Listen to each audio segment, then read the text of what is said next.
Kita tidak selalu menganggap bahwa penyucian yang amat kita ingin dan yang kita doakan dengan sungguh-sungguh terjadi melalui kebenaran dan melalui pemeliharaan Allah. Ya, ini saya ulangi nih, karena tadi saya baca-baca ini, terjemahannya ini agak susah untuk dipahami. Kita tidak selalu menganggap, ya berarti tidak selalu ya, berarti ada anggapan.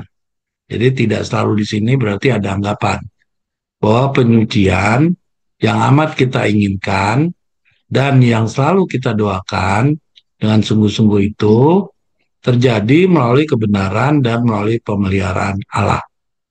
Dalam cara yang tidak kita duga. Ketika kita mencari sukacita, lihatlah ada kesedihan. Ketika kita mengharapkan kedamaian, seringkali kita menerima ketidakpercayaan dan keraguan-raguan. Karena kita mendapat diri sendiri melompat ke dalam pencobaan yang kita tidak bisa hindari. Ya ini di awalnya saja sudah kalimatnya, ya itu tadi saya katakan tidak selalu anggapan itu bahwa penyucian yang amat kita ingin dan yang kita doakan itu dengan sungguh-sungguh terjadinya melalui kebenaran dan melalui pemeliharaan Allah. Dalam cara yang tidak kita duga. Ya, kita mencari sukacita, yang kita dapatkan malah kesedihan. Kalau kita berharap kedamaian, yang kita dapatkan adalah ketidakpercayaan dan keraguan-raguan. Karena kita memang mendapati diri kita melompat ke dalam pencobaan yang kita tidak bisa hindari. Dalam pencobaan ini, kita menerima jawaban atas doa-doa kita. Agar kita dimurnikan, api cinta harus menyala atas kita. Dan kemauan kita harus dibawa selaras dengan kehendak Allah. Agar sejalan dengan gambar juru selamat kita, maka kita akan melewati proses paling menyakitkan pada penyulingan. Ya, saya ulangi. Agar sejalan dengan gambar juru selamat kita. Artinya, dengan kata lain, agar sejalan dengan karakternya juru selamat kita, maka kita harus lewat sesuatu proses yang menyakitkan, yaitu penyulingan. Ya, lalu di sini ada kalimat yang ditulis dengan huruf merah. Orang-orang yang paling kita sayangi di bumi dapat mengakibatkan kesedihan dan cobaan terberat. Mereka mungkin melihat kita dalam terang yang keliru. Mereka mungkin mengira kita sedang melalui kekeliruan dan bahwa kita sedang menipu dan memperburuk diri kita sendiri. Karena kita mengikuti kata hati yang sudah dicerahkan dalam mencari kebenaran seperti mencari harta terpendam. Ya, ini orang-orang yang paling kita sayangi biasanya di lingkungan keluarga kita. Ya, tapi di sini rata-rata kan kita semua orang-orang keluarga kita dari orang-orang Davidian. Jadi kalimat di sini tidak terlalu terlihat ya. Orang-orang yang paling kita sayangi di bumi dapat mengakibatkan kesedihan dan cobaan terberat karena mereka melihat terang yang kita anut itu dari pandangan mereka adalah keliru. Ya, dan kita sedang menipu dan memperburuk diri kita sendiri. Kita mengikuti kata hati kita yang dicerahkan dalam mencari kebenaran seperti mencari harta terpendam. Doa-doa kita agar selaras dengan gambar Kristus mungkin tidak dijawab tepat seperti yang kita inginkan. Kita mungkin diuji dan dibuktikan karena Allah merasa perlu menempatkan kita pada serangkaian disiplin yang perlu bagi kita. Sebelum kita menjadi orang yang tepat untuk menerima berkat yang amat kita inginkan. Kita tidak boleh putus asa dan memberikan tempat bagi keraguan-raguan dan mengira bahwa doa-doa kita tidak diperhatikan. Lebih aman kita bersandar pada Kristus dan serahkan masalah kita kepada Allah untuk menjawab doa kita sesuai dengan caranya. Allah tidak berjanji mencurahkan berkat-Nya melalui jalan Allah tidak berjanji mencurahkan berkat-Nya melalui jalan yang kita harapkan. Allah itu terlalu bijak untuk melakukan kesalahan dan terlalu peduli terhadap kebaikan kita untuk membiarkan kita memilih bagi diri kita sendiri. Ya, di sini sudah jelas huruf ditebalkan itu, kita mungkin diuji dan dibuktikan karena Allah merasa perlu menempatkan kita pada serangkaian disiplin yang perlu bagi kita. Nah, ini serangkaian disiplin yang perlu bagi kita, saya nggak tahu ya, apakah serangkaian disiplin itu misalnya antara saya dengan adik saya itu sama atau berbeda. Ya, setiap kali saya membaca ini, saya merasakan bahwa disiplin yang dikatakan di sini belum tentu sama. Jadi setiap orang yang hadir pada sore hari ini, kalau serangkaian disiplin itu diterapkan bagi kita, saya juga nggak tahu apakah bentuknya sama atau berbeda. Sebelum kita menjadi orang yang tepat untuk menerima berkat yang amat kita inginkan. Ya, berkat di sini tentunya adalah berkat kerohanian.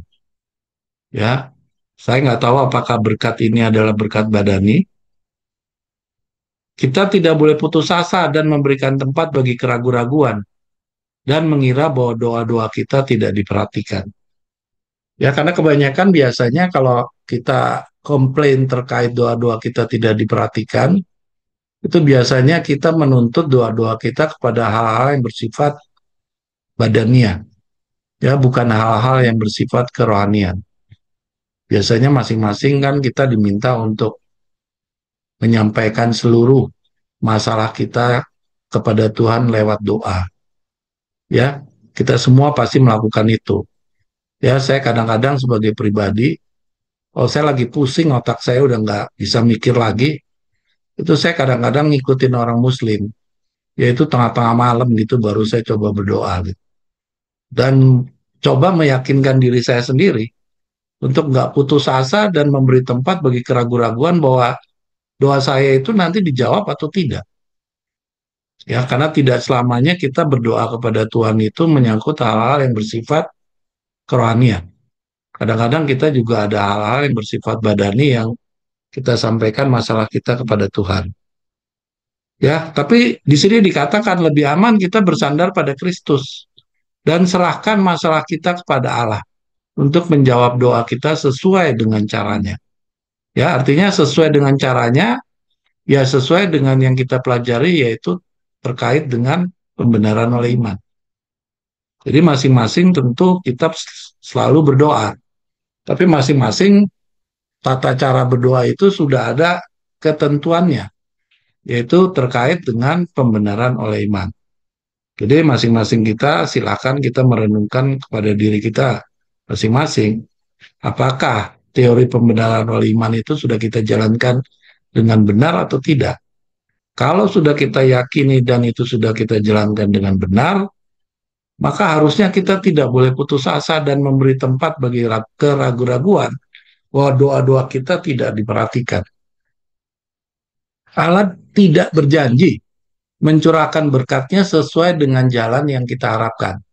Jadi mungkin kita berdoa, kita berharapnya seperti ini, tetapi Tuhan akan memberikan, atau di sini dikatakan Tuhan terlalu baik untuk melakukan kesalahan dan terlalu peduli terhadap kebaikan kita untuk membiarkan kita memilih bagi diri kita sendiri. Ya, kadang-kadang jalan dan jawaban dari doa itu tidak seperti yang kita bayangkan. Ya, mungkin kalau kita flashback ke belakang, setiap individu di kita itu pasti memiliki masalah. Kita berdoa, kita tidak dijawab doanya, terkesan seperti itu. Tapi ada jawaban itu yang kita tidak duga-duga, yang kita tidak inginkan, ternyata dijawabnya seperti itu. Ini maksud dari tulisan itu. Rencana Allah selalu terbaik, meskipun kita tidak selalu melihatnya. Kesempurnaan karakter Kristen dapat diperoleh hanya melalui kerja keras, pertentangan, dan penyangkalan diri. Jadi setiap kali kita membaca tulisan Nyonya White, selalu kalimatnya itu ada yang namanya karakter Kristen. Ya, melalui yang namanya kerja keras, pertentangan, dan penyangkalan diri. Ya, selalu diulang-ulang kalimat penyangkalan diri. Ya, jadi kita memang belajar sekarang ini sudah waktunya menerapkan ya. Jadi bukan lagi hanya membaca, mengerti, tapi sudah harus menerapkan, melakukan penyangkalan diri. Karena penyangkalan diri paling susah. Kalau buat pribadi saya itu paling susah. Ya, hampir mungkin setiap hari saya nggak pernah menyangkalan diri. Itu harus saya akui. Tadi siang saya cerita sama ibu saya, waduh saya hampir nggak pernah penyangkalan diri setiap hari itu. Ya saya masih sering mengumpat orang, apalagi kalau saya disenggol sedikit, seluruh kata-kata yang paling kotor di dunia ini udah keluar dari mulut saya dengan emosi saya yang super tinggi. Jadi saya bilang, wah itu penyangkalan diri saya belum bisa nih. Padahal di sini wajib penyangkalan diri itu harus kita upayakan jam demi jam, bukan hari demi hari lagi, harus jam demi jam. Sungguh berharga tiada bandingannya karunia Allah itu, karunia rohnya, dan kita tidak akan mundur dari proses uji coba. Meskipun itu amat menyakitkan atau merendahkan kita, betapa mudah jalan menuju sorga kalau tidak ada penyangkalan diri atau salib. Ya, di sini jelas dikatakan betapa mudah masuk ke sorga kalau nggak ada penyangkalan diri atau salib. Jadi memang masuk sorga itu susah. Orang-orang duniawi akan merebut masuk ke jalannya dan tidak terhitung orang-orang munafik yang mau masuk ke dalamnya. Bersyukur pada Allah untuk salib penyangkalan diri. Rasa hina dan malu yang ditanggung juru selamat bagi kita tidaklah terlalu memalukan bagi mereka yang diselamatkan karena tidak dibeli oleh darahnya. Sorga memang jadinya akan cukup murah. Penunggu pagi tanggal 10 Oktober diambil dari buku Ellen G. White, Bapak Kita Peduli. Elia adalah seorang yang memiliki hawa nafsu seperti kita dan ia berdoa dengan sungguh-sungguh agar hujan tidak turun. Dan hujan tidak turun ke bumi selama 3 tahun dan 6 bulan.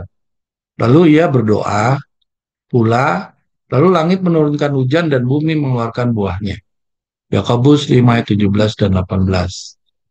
Pelajaran penting disampaikan kepada kita melalui pengalaman Elia.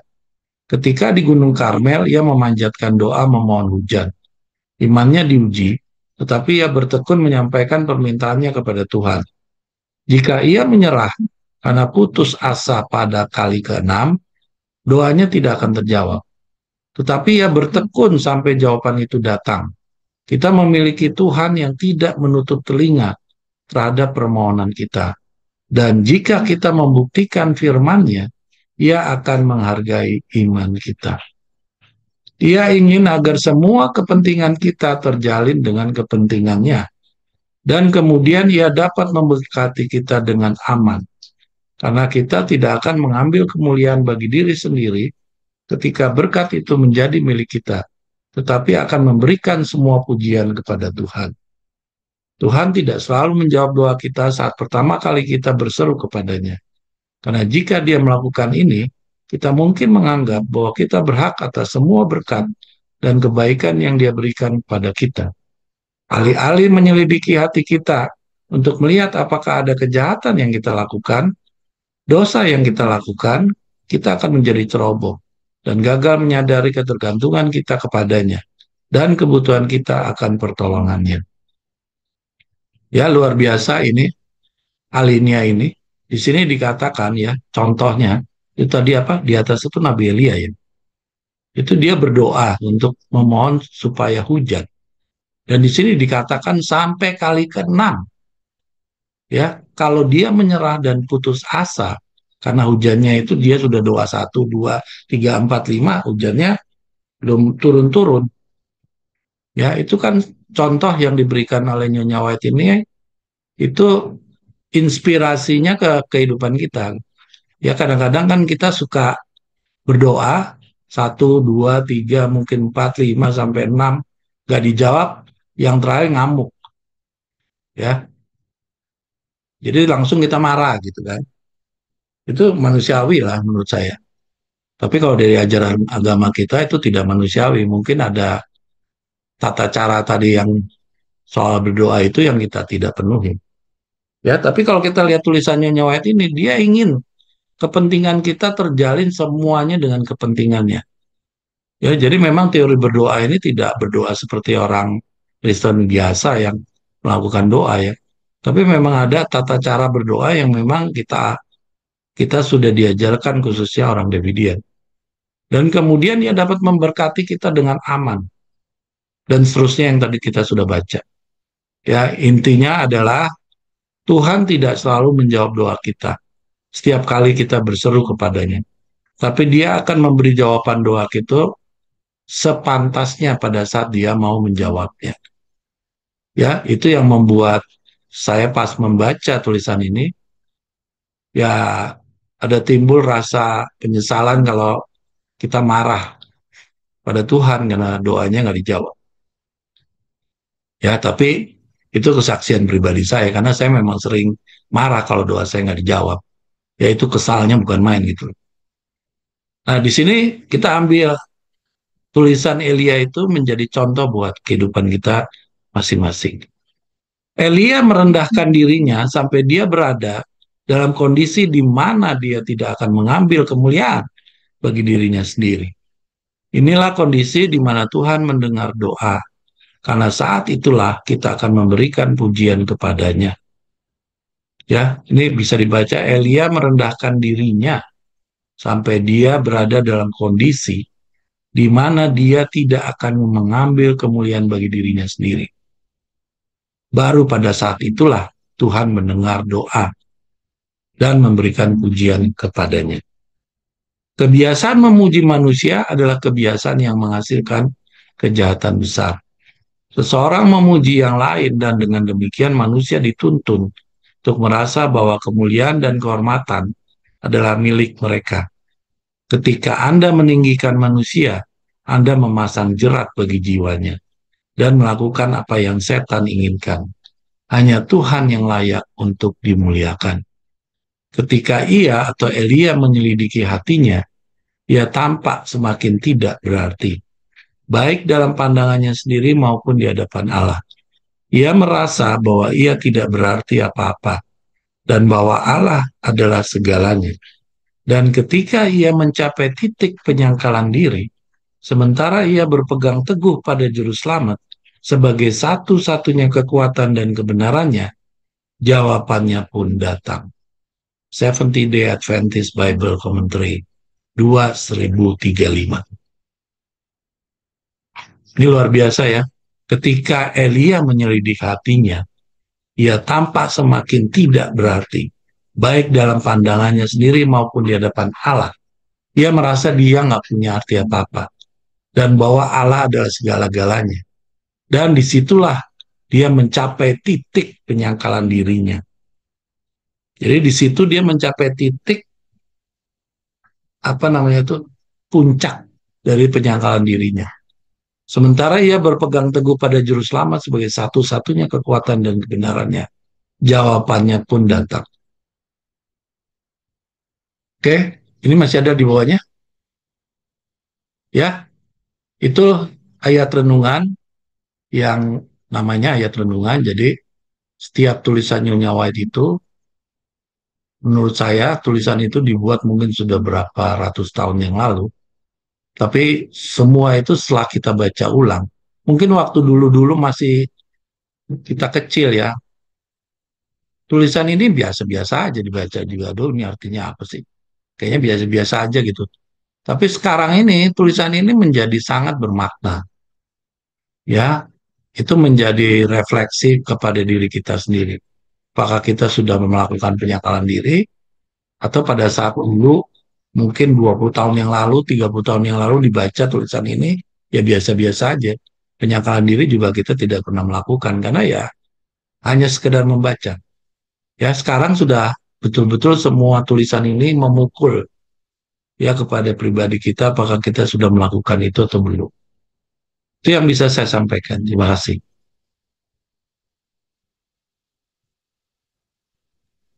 Ya, terima kasih, saudara. Saudara-saudara, apa yang kita baca dari renungan pendahuluan ini adalah gambaran diri kita. Kita di dalam perjalanan hidup kita jujur kita sering berhadapan dengan segala macam. Ada suka, ada duka. Dan ketika kita suka, jujur saja banyak kita yang tidak berdoa. Ya, nah kita banyak datang kepada Tuhan hanya pada saat kita berduka. Karakter kita seperti ini bukanlah karakter yang baru ada di dalam diri umat Allah di akhir zaman. Karakter kita ini adalah sama halnya sebagaimana contohnya, yaitu bangsa Israel. Bangsa Israel dahulu, waktu dia di tanah Gosen, mereka berada di puncak kemakmuran. Ya, waktu dia dibawa ke Mesir, lalu dia ditempatkan di tanah Gosen, terus lalu mereka satu bangsa itu berkembang bahkan melebihi kemampuan kemakmuran daripada orang-orang Mesir. Ya, kita tahu Tuhan tidak berkenan dengan keadaan mereka seperti itu. Maka Tuhan mendatangkan kepada mereka penderitaan. Ya, melalui penderitaan barulah mereka mau mencari Tuhan, mau merendahkan hati, mau mencari bantuan daripada Tuhan. Di mana bantuan itu tidak pernah dia butuhkan ketika mereka di dalam sukacita, di dalam kemakmuran. Ya, nah demikian juga dengan kita sekarang. Kita juga dihadapkan hal yang sama seperti ini. Ya, nah kita lihat di sini bahwa di dalam bacaan yang pertama, ya, di sini kita lihat bahwa banyak sekali doa kita yang tidak dijawab. Dan jawaban terhadap kenapa doa kita tidak dijawab, itu akan terlihat di dalam cerita pengalaman dari Nabi Elia di bawah. Ya, jadi kita lihat di sini, banyak kita punya usaha untuk mencari sukacita, yang datang adalah kesedihan. Kita mengharapkan kedamaian, yang sering datang adalah ketidakpercayaan dan keraguan. Karena kita mendapati diri kita melompat ke dalam pencobaan yang kita tidak bisa hindari. Ya, jadi kenapa kok bisa seperti ini? Apa yang kita cari kok selalu berbeda? Kenapa? Karena kita membawa diri di dalam pencobaan. Seandainya kalau kita cari sukacita, terus kita dapat kesukacitaan, kita mengharapkan kedamaian, terus kita menerima kedamaian, terus kita mencari kemakmuran, kita mendapatkan kemakmuran, mungkinkah kita akan bersungut-sungut? Mungkinkah kita berdoa kepada Tuhan dan menunggu jawabannya? Mungkin kita tidak merasa perlu berdoa kepada Tuhan karena jawabannya Tuhan tidak selalu sesuai dengan kehendak kita. Jadi lebih baik kita menggunakan kekuatan kita sendiri. Seandainya semua yang kita lakukan sukacita, kita cari sukacita, dapat kesukacita. Kita cari kedamaian, kita dapat kedamaian. Saya yakin kalau kita seperti itu, kita tidak akan berdoa. Dan kita pada saat berdoa ternyata tidak dijawab-jawab, kita tidak membutuhkan bantuan Tuhan mungkin. Bahkan kita pikir ya sudah, saya dengan kekuatan saya sendiri saya juga dapat kok semua sukacita. Kira-kira seperti itu. Ya, makanya seperti yang kita sudah pernah belajar, kemakmuran itu sebenarnya adalah kutuk bagi orang-orang yang mau beragama. Ya, kemakmuran itu adalah kutuk bagi orang yang mau beragama. Ya, saudara-saudara lihat dari perjanjian lama sampai dengan perjanjian baru, umat Allah tidak ada yang makmur. Kalau ada yang sampai mendapatkan kemakmuran seperti Abraham, Daud, Salomo, itu melalui satu proses yang panjang. Bukan satu proses yang tanpa berusaha apapun, tanpa dia menurut kepada Tuhan, dia mendapatkan itu tidak ada. Dan itu pun terjadi di dalam perjanjian lama. Di mana, kenapa Tuhan berikan kemakmuran ke Abraham? Kenapa Tuhan berikan kemakmuran kepada Daud? Kenapa Tuhan berikan kemakmuran kepada Salomo? Karena apa? Karena mereka ditugaskan untuk memuliakan Allah. Ya, jadi dengan kekayaannya mereka untuk menunjukkan kepada dewa-dewa Baal bahwa ini loh, Kalau kamu mematuhi apa yang Tuhan kehendaki, ini loh yang kamu akan dapat. Jadi Tuhan mau menunjukkan kemampuannya dia di atas daripada dewa-dewa Baal. Ya, nah kita lanjut. Tapi di perjanjian yang baru itu tidak ada. Ya, di perjanjian baru kita nggak pernah lihat. Kalau misalkan ada kemakmuran, seperti yang banyak kita dengar dari gereja-gereja pada umumnya, ya, gereja Kristen yang mengatakan setelah saya menerima Yesus, kami mendapatkan kehidupan yang lebih baik. Kalau memang Tuhan menggenapi semua kemakmuran-kemakmuran orang-orang dunia Kristen ini pada umumnya, itu berasal dari Tuhan, maka rasul-rasul dahululah yang harusnya mendapatkan upah. Karena melalui rasul-rasul kita semua jadi Kristen. Tidak ada orang-orang yang bisa jadi Kristen tanpa ada bukunya Paulus, tanpa ada bukunya Matius, Markus, Lukas, tidak ada. Ya, semua orang menjadi Kristen. Kristen adalah apa? Artinya pengikut Kristus. Jadi alangkah tidak adilnya kalau Tuhan memberikan kemakmuran kepada kita, tapi Tuhan sama sekali tidak memberikan bahkan keselamatan aja dari pembunuhan. Ya, keselamatan dari pembunuhan aja Tuhan tidak berikan kepada Yohanes Pembaptis, ke Matius, Markus, Lukas, semuanya mati dalam aniaya. Ya, Yohanes Pewahyu pun matinya di Pulau Patmos.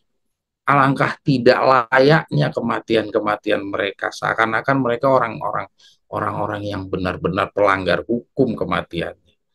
Alangkah tidak adilnya kalau kita sekarang dikasih kemakmuran seperti yang banyak dunia Kristen katakan. Ya, kita lanjut. Yang berikutnya ini kita coba mau bicara yang warna merah. Ya, agar sejalan dengan gambar juru selamat kita, maka kita akan melewati proses paling menyakitkan pada penyulingan. Ya, saudara-saudara sekalian, bacaan ini mau memperlihatkan bahwa perjalanan kita ke depan bukan perjalanan yang damai sejahtera. Perjalanan kita yang sehari ini belum tentu nanti akan jalan seperti ini seterusnya. Apalagi kita semua udah tahu bahwa akan ada perang, ada gempa bumi, banjir, tanda-tanda alam akan terjadi di depan kita. Ya, jadi keadaan kita sekarang ini manfaatkanlah sebaik-baiknya. Karena pada saat yang tenang seperti ini, kita dijaga oleh 4 malaikat, ya, 4 malaikat menahan angin supaya kita mempersiapkan diri, supaya tidak menghalangi 144.000 sedang mempersiapkan diri. Ya, pemeteraian 144.000. Ya, proses pemeteraian 144.000 itu kita harus ingat, pemeteraian itu ada di ujung. Proses pemeteraiannya ya mulai dari kita belajar menerima pekabaran ini, kita membangun iman, jatuh bangun. Nah, itu semuanya adalah proses pemeteraian 144.000. Dan janjinya di dalam proses ini, 4 mata angin itu ditugaskan untuk menjaga. Ya, jadi 4 mata angin ini menjaga bukan untuk kita memuaskan diri sendiri, memuliakan diri sendiri, tidak. Kita harus seperti Elia, ya, bahkan sampai diri sendirinya sudah hilang sama sekali. Ya, kita lanjut yang warna merah. Orang-orang yang paling kita sayangi di bumi dapat mengakibatkan kesedihan dan cobaan terberat. Ya, nah ini saudara-saudara sekalian, kita punya contoh terhadap orang-orang yang seperti ini. Mereka mungkin melihat kita dalam terang yang keliru. Mereka mungkin mengira kita sedang melakukan kekeliruan dan bahwa kita sedang menipu dan memburuk diri kita sendiri karena kita mengikuti kata hati yang sudah dicerahkan dalam mencari kebenaran seperti mencari harta terpendam, ya. Jadi karena kita mencari harta terpendam, jadi akhirnya kita menjadi berbeda. Seandainya kita hanya mencari kebenaran yang hanya di permukaan, ya akhirnya kita sama seperti saudara-saudara kita. Tapi karena kita mencari kebenaran yang terpendam, akhirnya kita menjadi orang yang berbeda dengan orang pada umumnya. Nah, kalau kita lihat dari sini, orang-orang yang paling kita sayangi di bumi dapat mengakibatkan kesedihan dan cobaan terberat, maka bacaan ini benar-benar karena tepat berlaku bagi kita di akhir zaman, ya, maka hati-hati, ini amaran Nyonya White ini sudah mengingatkan kita bahwa kamu akan ada kemungkinan kamu akan mendapatkan halangan dari orang-orang yang kamu sayangi. Misalkan sama seperti kayak Samson. Kita tahu Samson ya karena dia menyayangi Delila, akibatnya bagaimana kita semua sudah saksikan. Seandainya dia mematuhi tidak berhubungan dengan orang Filistin dan tidak menikah dengan orang gadis Filistin, maka dia tidak akan mengalami pengalaman yang sedemikian buruk sebagaimana yang kita ikuti cerita dari orang Samson. Ya, demikian juga Daud. Daud nyaris nyaris dihukum oleh Tuhan gara-gara dia merebut istrinya orang. Ya, nah gambaran-gambaran yang seperti itu diceritakan di dalam bacaan ini. Jadi hati-hati saudara, ya saudara-saudara, kita berhati-hati, kita berhubungan dengan siapapun, kita ingat bacaan Nyonya White selalu mendampingi semua gerak-gerik kita. Ya, Tuhan hadir di dalam segala pergaulan kita, segala kehidupan kita. Tuhan hadir melalui apa? Melalui firman-Nya, melalui roh nubuat. Oke, mungkin kita bisa lanjut, Ana. Jadi ini satu peringatan kepada kita, saudara-saudara, renungkanlah. Saudara amati di dalam lingkungan saudara sendiri. Ada enggak orang-orang yang berpotensi menjadi penghalang bagi saudara, sama cerita seperti Samson yang tadi kita kasih contoh. Ya, masing-masing kita bisa menjawabnya sendiri-sendiri. Ya, nah, kita lanjut yang di sini. Kita mungkin diuji dan dibuktikan karena Allah merasa perlu menempatkan kita pada serangkaian disiplin yang perlu bagi kita. Jadi sama seperti bangsa Israel. Tuhan perlu membuat mereka tuh miskin. Mereka menderita di perhambaan di Mesir, di pabrik batu bata. Itu perlu bagi bangsa Israel. Jadi Tuhan melihat disiplin yang seperti itu diperlukan bagi dia. Supaya apa? Supaya mereka mencari Tuhan. Ya, supaya dia kembali membutuhkan Tuhan. Ya, itu disiplin yang diperlukan. Tanpa disiplin yang seperti itu, dia akan mempergunakan kekuatannya sendiri. Dia nggak membutuhkan Tuhan. Seperti yang tadi kita bicara, ketika mereka dengan kekuatannya sendiri dia bisa dapatkan semuanya, ketika dia berdoa, Tuhan nggak jawab-jawab. Maka dia bilang, ah ya sudah, mendingan saya pakai kekuatan saya sendiri aja. Saya berdoa malah nggak dipenuhi, ngapain saya penuh selalu berdoa kepada Tuhan. Kira-kira demikian. Nah, Tuhan perlu memberikan disiplin kepada bangsa Israel. Demikian juga kita. Kita ini dari sejak kita lahir, kita tidak pernah, jujur-jujur saja, kita tidak pernah bergantung kepada Tuhan dalam pemenuhan kebutuhan-kebutuhan kita. Ya, pemenuhan kebutuhan kita tidak pernah kita bergantung kepada Tuhan.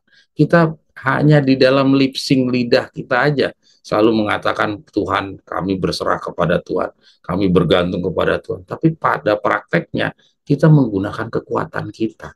Pada bagian yang paling terakhir nanti, pada hari ini saya mau menyampaikan saudara, Tuhan nuntutnya seperti apa? Bisa nggak kita menerapkan kayak kita hari ini, yang cuma lidah kita saja yang mengatakan kita bergantung kepada Tuhan. Tapi prakteknya kita pakai cara-cara kita sendiri di dalam mencari nafkah, mencari kehidupan, mengarungi perjalanan hidup ini. Rata-rata kita menggunakan kemampuan kita sendiri. Kemampuan yang dibentuk dari sekolah, dari pengalaman, dari informasi-informasi. Kita tidak banyak bergantung kepada Tuhan. Kita minta bantuan kepada Tuhan hanya sebagai pelengkap. Tapi utamanya kembali lagi diri kita. Nah, bagian yang paling terakhir ini nanti saudara lihat. Kita tidak boleh bekerja apa-apa bagi perjalanan kita. Nanti harus sepenuhnya kita menggantungkan kepada Tuhan. Dan kalau kita lihat dari pengalaman hidup kita sekarang, benar-benar kita belum punya pengalaman bagaimana menyerahkan sepenuhnya kepada Tuhan itu seperti apa. Kita nggak punya pengalaman. Nah, umat-umat Allah di masa lalu memperlihatkan sebuah contoh bagaimana bergantung kepada Tuhan. Dan itu harus juga kita lakukan di dalam generasi kita pada saat kita mau dilepaskan. Nanti kita akan baca sampai di sana. Ya, itu adalah serangkaian disiplin yang diperlukan bagi kita. Ya, Di sini diingatkan kita tidak boleh putus asa dan memberikan tempat bagi keraguan-raguan dan mengira doa-doa kita tidak diperhatikan. Ini semuanya kritikan kepada kita. Ini yang praktek kita selama ini kita lakukan adalah ini. Ya, Allah tidak berjanji mencurahkan berkatnya melalui jalan yang kita harapkan. Tuhan nggak pernah janji memenuhi jalan seperti apa yang kita harapkan. Ya, ini semua nasihat kepada kita bahwa jangan gunakan seleramu, jangan gunakan jalan-jalanmu. Kenapa kok kita selalu sampai dikatakan di sini Tuhan tidak berjanji mencurahkan berkatnya melalui jalan yang kita harapkan. Kenapa? Jalan yang kita harapkan tidak sejalan dengan jalan yang Tuhan rencanakan. Kita jalan sendiri, Tuhan jalan sendiri. Ya, maka itu Tuhan nggak mau penuhi. Oke, lanjut Ana. Nah, yang di bawah tuh kita dibutuhkan penyangkalan diri yang tadi Victor katakan. Ya, tanpa penyangkalan diri, tanpa memikul salib, tidak ada satu manusia pun yang bisa memenangkan pertarungan sisa perjalanan terakhir. Ya, tuh bersyukur pada Allah untuk salib penyangkalan diri. Jadi kita harus bersyukur, bukan kita menghindari. Kita harus berterima kasih kepada Tuhan karena Tuhan memberikan penderitaan. Karena melalui penderitaan kita punya kesombongan yang biasa mengandalkan diri sendiri ini mau dibuang. Saya jujur mau tanya sama saudara sekalian, adakah kalian saudara tidak mengandalkan kemampuan diri sendiri? Semua mengandalkan kemampuan diri kita sendiri. Mencari nafkah, sekolah, apapun yang kita lakukan adalah kita banyak menggunakan kemampuan diri sendiri. Ya, di dalam bacaan ini kita disuruh menyangkal. Jadi Tuhan kasih penderitaan, kesulitan, itu tujuannya supaya kita mau mengandalkan Tuhan, tidak mempercayakan kepada kemampuan kita sendiri. Selalu kita banyak berdoa, kita kecewa, bersungut. Kenapa? Karena Tuhan tidak memenuhi apa yang kita minta di dalam doa kita. Karena kita berharap seperti apa yang kita mau. Artinya apa? Artinya di sana kita mementingkan diri sendiri. Dan hal-hal yang seperti itu mau Tuhan buang. Dan kelihatan di dalam pengalamannya Elia. Sekarang kita coba lanjut ke pengalaman Elia. Ana boleh geser Ana. Tadi Victor sudah sangat jelas memberikan memberikan penjelasan kepada kita, ya. Tadi dijelaskan bahwa Elia itu sampai 6 kali dia memohon. Dan kenapa kok Tuhan tidak mau jawab 6 kali permintaannya Elia? Walaupun kita tahu bahwa Elia meminta supaya hujan itu turun, itu bukan untuk kepentingan Elia, untuk kepentingan bangsa Israel. Tapi karena kita udah baca sampai di bawah tadi ya, udah dijelaskan oleh Victor, tapi karena Elia menyampaikannya belum sepenuhnya melakukan penyangkalan diri. Yang pertama, tidak ada penyangkalan diri. Masih ada yang kurang. 2, 3, 4, 5, 6. Tidak dilengkapi dengan penyangkalan diri yang sepenuhnya, bukan yang setengah-setengah. Yang sepenuhnya, maka Tuhan nggak memberikan jawaban. Ya, di sini memang diperlihatkan kesabarannya Elia. Seandainya Elia sudah menyerah, seperti kita yang sering menyerah, maka Tuhan tidak akan memberikan jawaban. Dan kalau Tuhan tidak akan memberikan jawaban kepada Elia, kita tahu dia akan dibunuh sama Raja Ahab pada saat itu. Ya, nah, jadi bisa dilihat seandainya Elia tetap bersikeras dengan caranya yang di doa yang pertama, kedua, ketiga, dia tidak menyerahkan dirinya, tidak benar-benar menyangkal dirinya, maka dia selesai. Dia dibunuh sama Raja Ahab. Dan Tuhan hadir tidak. Karena si Elia tidak memenuhi persyaratannya Tuhan, maka Tuhan juga lepas tangan kepada Elia. Tapi beruntungnya Elia cepat sadar akan dirinya. Bagian terakhir kita bisa lihat bahwa Elia sadar sama dirinya. Jadi kesadaran Elia menyelamatkan dia.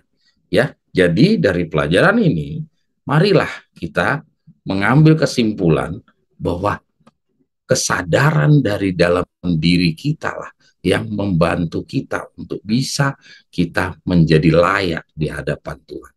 ya. Jadi pengalaman Elia. Nah, kita baca sini Elia merendahkan dirinya sampai ia berada dalam kondisi di mana dia tidak akan mengambil kemuliaan bagi dirinya sendiri. Inilah yang memenangkan Elia.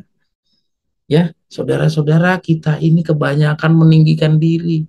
Kita biasa saya itu orangnya begini, saya itu harus kita kalahkan. Itu bagian dari yang harus kita perangi, ya. Itu bagian dari kita harus perangi. Saudara Victor tadi sudah dengan rendah hati menceritakan bahwa dirinya masih punya kekurangan-kekurangan dalam penyangkalan diri. Ya, kerendahan hati itu sudah modal. Ya, tapi kita punya kewajiban untuk melanjutkan kerendahan hati itu. Jangan lupa, bukan hanya cukup sampai di rendah hati, tapi kita belum juga melakukan perubahan-perubahan. Tuhan menuntut, Tuhan sudah memberikan roh kepada kita untuk mau rendah hati, itu sudah pemberkatan yang langkah pertama. Ya, seperti kita naik tangga itu langkah yang pertama sudah kita lakukan. Ada langkah kedua, ada langkah ketiga, langkah keempat, sampai sepenuhnya seperti Elia. Ya, tidak akan mengambil kemuliaan bagi dirinya sendiri.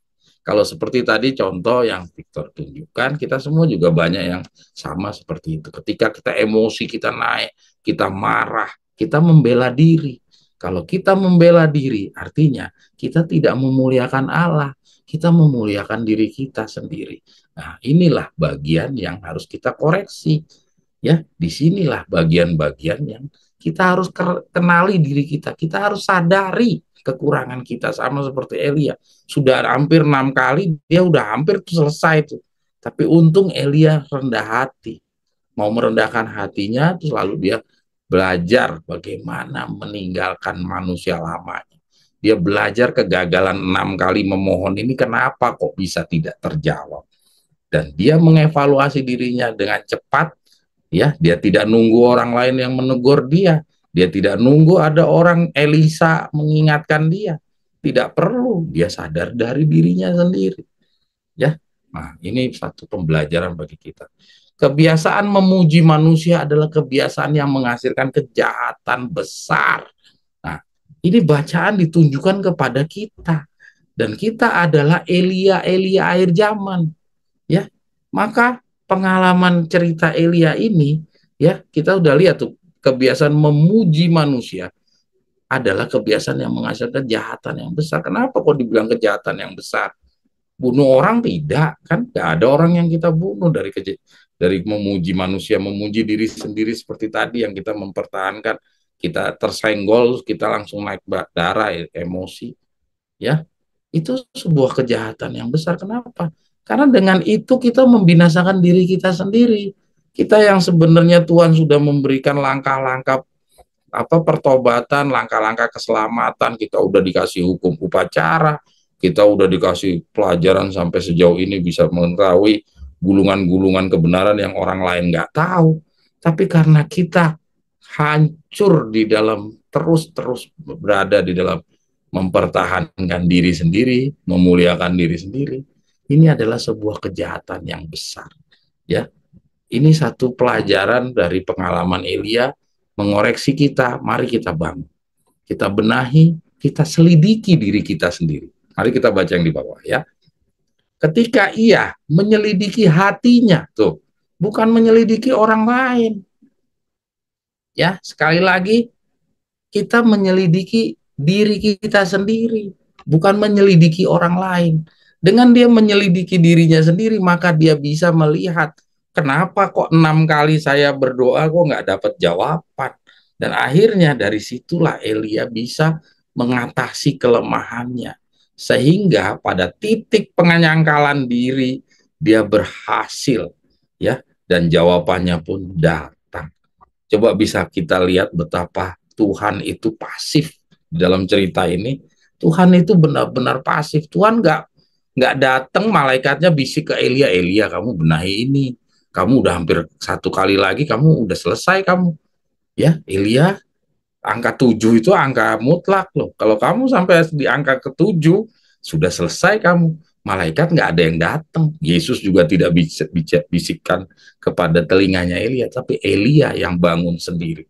Artinya Elia sudah di puncak angka 6 loh, tinggal satu lagi tuh Elia selesai. Maka kita sebagai Elia, Elia akhir zaman, kita juga berada di ujung tanduk. Jangan sampai kita gagal nih pengalaman Elia nih. Ingat, kita udah sampai doa yang ke-6 dia. Ya, kalau satu lagi selesai sudah.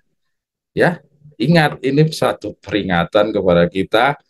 Kita sekarang berada di ujung tanduk, di pelajaran 40 hari. Kalau 40 hari ini kita juga nggak manfaatkan, itu sama saja kita berdoa sudah sampai 6 kali. Yang ketujuh, kalau kita nggak manfaatkan, selesai sudah kita. Ya, kira-kira mungkin seperti itu. Ada yang mau komentar? Silahkan Bung Romel atau Veno, Stella, Ana, Omeki, Tante Siane, silahkan.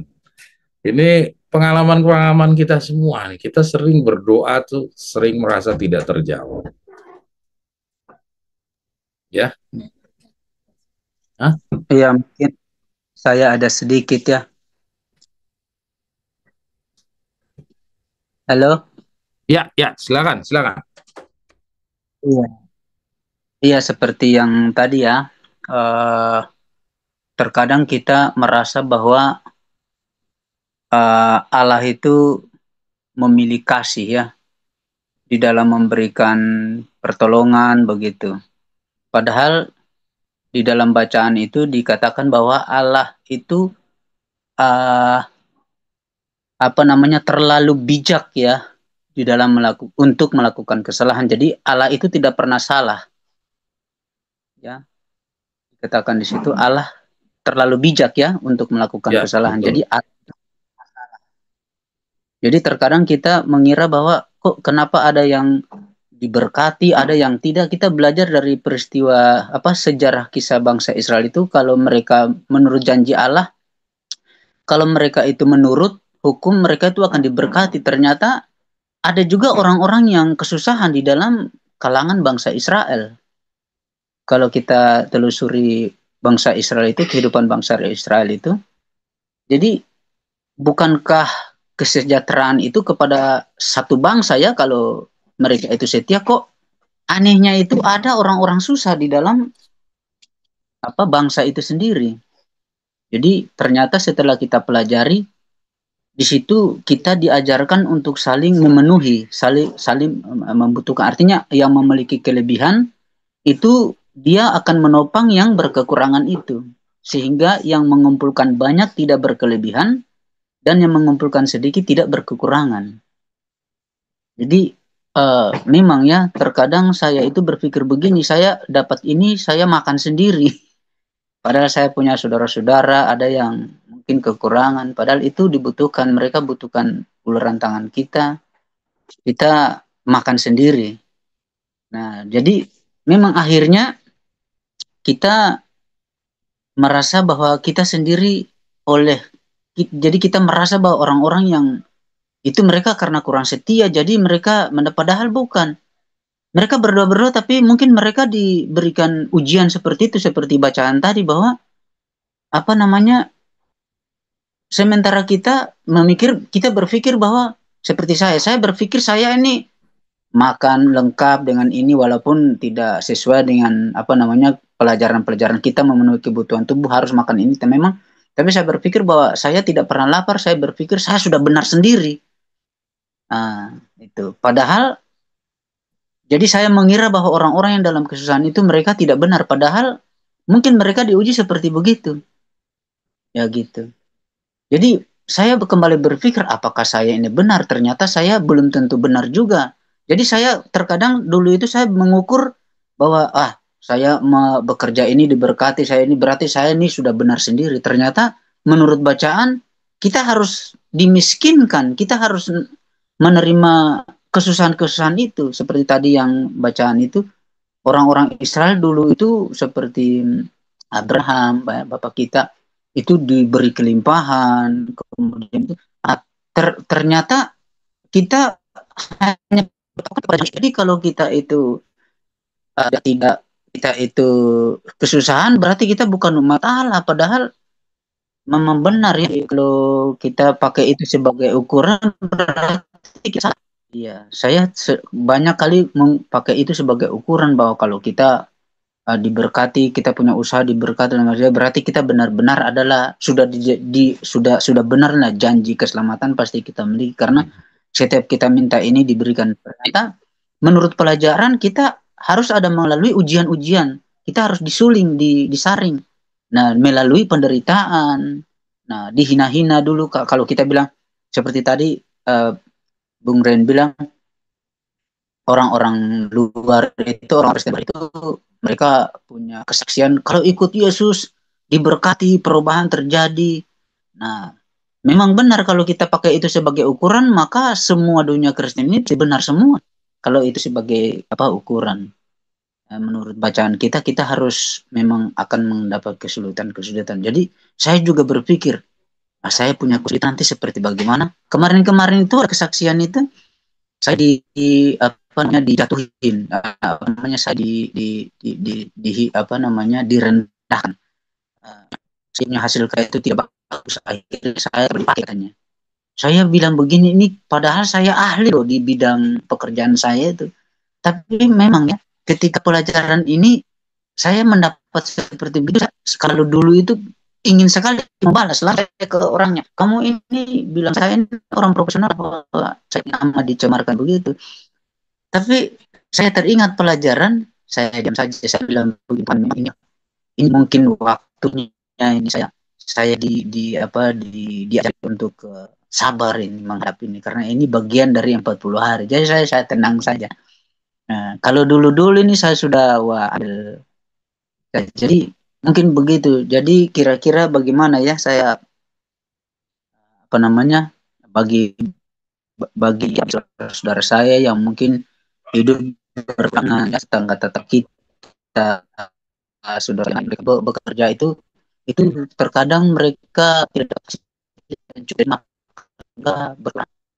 Saya nilai saya kan berkecukupan, berarti ini di pihak yang benarnya bacaan itu bukan itu sebagai ukuran. Kita harus merasakan kesulitan benar-benar, benar-benar. Bung Romel, mohon maaf, mungkin Gus Le, saya potong ya. Terima kasih Bung Romel, mungkin saya boleh simpulkan ya apa yang disampaikan Bung Romel, karena kita mau lanjut bacaan berikutnya. Jadi terima kasih Bung Romel, memang benar. Kita ini rata-rata walaupun sudah mengaku berada di dalam kebenaran, tapi praktek kita dalam memutuskan sesuatu atau penyimpulan sesuatu, kita banyak juga dipengaruhi oleh gambaran-gambaran orang-orang sekitar kita, yaitu orang Protestan lah, orang-orang lingkungan pergaulan kita. Jadi kita harus sadari bahwa penilaian-penilaian kita banyak masih menggunakan penilaian-penilaian mereka. Seperti tadi kemakmuran, kita kira orang yang makmur itulah yang diberkati Tuhan. Padahal kalau kita mau lihat tadi seperti yang saya sampaikan, kalau Tuhan mau memberikan kemakmuran sebagai kesetiaan, bukti kesetiaan, maka rasul-rasul dahulu yang harusnya diberikan kemakmuran. Sedangkan rasul-rasul jangankan kemakmuran, keselamatan aja tidak. Ya. Nah, jadi kita harus evaluasi kembali semua pemahaman-pemahaman kita yang banyak kita sadur dari orang-orang pada umumnya, ya, orang pada umumnya dan dunia Kristen pada umumnya. Jadi kita sudah harus berubah. Makanya dalam periode 40 hari ini kita harus rubah. Karena murid-murid Yesus juga terbukti dalam 3,5 tahun masih menginginkan kedudukan dan segala macam. Itu adalah keinginan-keinginan yang sama yang diinginkan oleh orang-orang di dunia pada umumnya. Ya, yaitu kalau ada kerajaan Yesus, mereka ingin juga punya kedudukan-kedudukan, itu kan keinginan orang dunia. Nah, terbukti di dalam 3,5 tahun murid-murid Yesus masih mempunyai keinginan-keinginan yang seperti itu, dan semuanya dikoreksi di dalam periode 40 harinya. Dan kita sekarang sudah masuk di dalam periode 40 hari. Maka kita harus lakukan perubahan yang ekstrim. Jadi cara-cara pemandangan atau penilaian kita seperti yang tadi, itu kita harus buang semuanya. Oke, bacaan kali ini, renungan pendahuluan, kita ingat ya, bahwa kita harus menyangkal diri, bahkan dalam hal berdoa pun tidak akan diberikan jawaban sesuai dengan apa yang kita harapkan, ya. Karena apa yang kita harapkan adalah kepentingan manusia, kepentingan diri sendiri. Ya, jadi kita harus menyangkal. Kalau kita mau doa kita seperti apa yang kita harapkan, kita harus terapkan sebagaimana Elia. Ya, yang Elia harapkan adalah turun hujan. Ya, tapi Elia harus tunjukkan dulu persyaratan dari berdoanya itu dipenuhi, barulah nanti Tuhan akan jawab doa. Maka itu sampai hari ini banyak kita punya doa nggak kejawab karena kita persyaratan berdoanya belum terpenuhi. Ya, dalam pelajaran ini kita dikoreksi. Oke, kira-kira demikian. Mungkin nanti kita akan bisa lanjut kalau nanti udah tutup sahabat, kita bisa diskusi-diskusi lebih lanjut. Oke, Ana, lanjut Ana, silakan Ana. Ya, ini sama seperti yang tadi, ya ini bacaan yang berikutnya ini adalah bacaan yang sama seperti yang tadi kita baca dari pengalaman Elia. Jadi Elia setelah dia berdoa 6 kali, ya yang tadi kita katakan dia nyaris, kalau dia sampai 7 kali itu nyaris dia akhirnya kalah dan dia akan dibinasakan oleh Raja Ahab, ya maka kepekaan daripada si Elia, dia mengoreksi dirinya sendiri, tidak ada malaikat yang datang mengingatkan dia, tidak ada bisikan dari Tuhan kepada Elia untuk Elia melakukan introspeksi diri. Ya, ini pun juga yang kita mau baca di depan kita.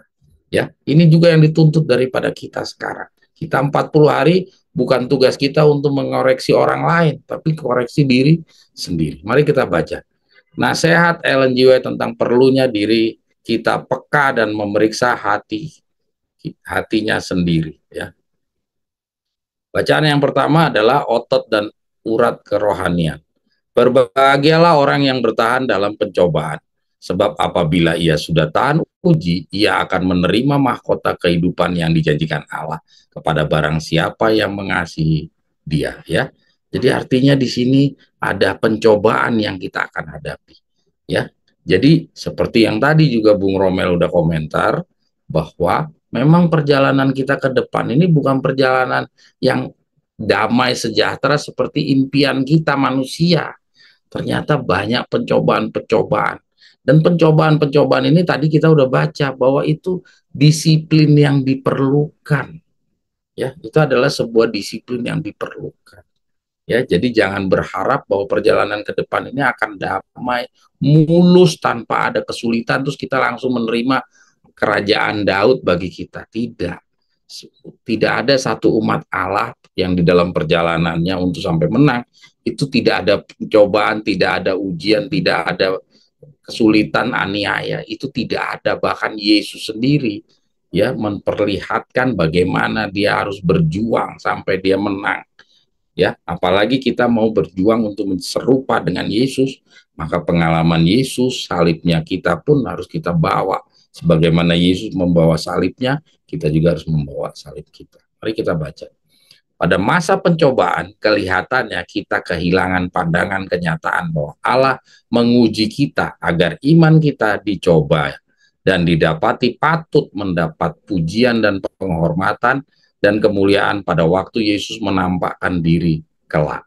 Ingat ya, ini Yesus, ini Ellen G. White kalau bicara, dia langsung bicara tentang kedatangan Yesus yang kedua kali, kedatangan Yesus yang kedua kali. Tapi jangan kita kira bahwa ini adalah untuk buah-buah kedua, ini semua untuk buah-buah pertama dan buah-buah kedua. Ya, pada masa pencobaan kelihatannya kita kehilangan pandangan. Ya, jadi masa pencobaan itu kapan? Ya sekarang ini. Kita kehilangan pandangan, kenyataan bahwa Allah menguji kita. Jadi kita banyak bersungut-sungut ketika dapat ujian. Kenapa kita kok bersungut? Karena kita kehilangan pandangan, kenyataan bahwa Allah itu menguji kita. Ya, jadi bacaan ini mengoreksi kita, menyadarkan kita, jangan kamu bersungut. Kamu harus tahu bahwa memang ada ujian-ujian yang harus kamu hadapi. Ujian penamatan. Ya, kita lanjut. Tuhan menempatkan kita dalam berbagai posisi untuk mengembangkan kita. Jikalau kita mempunyai kelemahan tabiat yang kita tidak sadari, Ia mendisiplinkan kita agar kelemahan itu kita ketahui, agar kita boleh mengatasinya. Jadi untuk mengatasinya, Tuhan buat disiplin kepada kita, yaitu penderitaan dan segala macam kesusahan, penyakit lah, kayak saya kemarin dikasih penyakit lah, ya, itu dikasih penyakit untuk menyadarkan kita, untuk agar kita tahu kelemahan kita. Lalu kita mengatasi apa yang kita punya kelemahan. Sama seperti tadi Elia. Elia itu mengevaluasi dirinya sendiri. Ya, mengevaluasi dirinya sendiri, dia mengenali kelemahannya di mana, terus dia mengatasinya. Ya. Pemeliharaan Tuhanlah yang membawa kita ke dalam berbagai keadaan. Pada setiap posisi baru, kita menemukan kelompok pencobaan yang berbeda. Jadi pencobaan kita dihadapkan hal yang berbeda-beda. Betapa sering bila mana kita ditempatkan di suatu situasi kita berpikir, ini kesalahan yang mengejutkan. Sebaiknya saya tetap tinggal di tempat saya berada sebelumnya. Tapi mengapa Anda tidak merasa puas? Sebabnya ialah bahwa keadaan Anda telah membuat Anda menyadari kelemahan tabiat baru yang sebelumnya tidak nyata, bahwa kelemahan itu ada pada Anda. Ya, nah ini dia. Jadi Tuhan membuat disiplin supaya kita evaluasi diri, supaya kita bisa mengenali kelemahan tabiat kita. Ya, jadi ketika Tuhan berikan satu disiplin seperti itu, kita harus rendah hati, jangan kita emosi, jangan kita bersungut-sungut. Kalau kita bersungut-sungut, maka Tuhan tidak mau bantu. Ya, pertemuan dengan berbagai kesulitanlah yang akan memberikan otot dan urat kerohanian. Nah, coba lihat. Jadi kita mampu mengatasi ujian yang pertama, ujian yang kedua, ujian yang ketiga, sama seperti Ayub.